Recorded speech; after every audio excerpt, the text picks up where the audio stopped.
अस्सलाम वालेकुम फ्रेंड्स। नाम है दिलनवाज। दिलनवाज नाम के मायने है मनपसंद। नाम है वासिक। वासिक नाम के मायने है मजबूत। नाम है काशिर। काशिर नाम के मायने है खुश मिजाज। नाम है जासिर। जासिर नाम के मायने है आगे बढ़ने वाला। नाम है फिरास। फिरास नाम के मायने है ज़की। नाम है रहीम।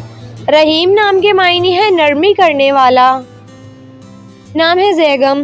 ज़ैगम नाम के मायने है कीमती, अजीज। नाम है आलमगीर। आलमगीर नाम के मायने है दुनिया पर छा जाने वाला। नाम है हमज़ा। हमज़ा नाम के मायने है बेबाक, दिलेर। नाम है गोज़ेल। गोज़ेल नाम के मायने है बहादुर, दिलेर। नाम है फारिज। फारिज नाम के मायने है होनहार।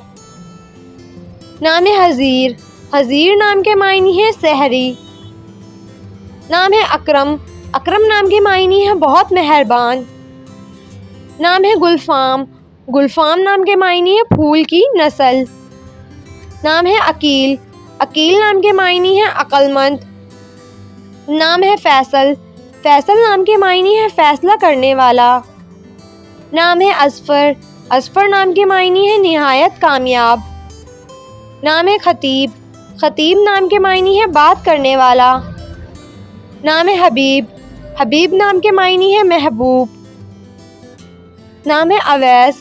अवैस नाम के मायने है एक बुजुर्ग का नाम। नाम है शहराज। शहराज नाम के मायने है सख्त। नाम है तनवील। तनवील नाम के मायने है अतिया देना। नाम है इंतिसाम। इंतिसाम नाम के मायने है खुशबू लगाना।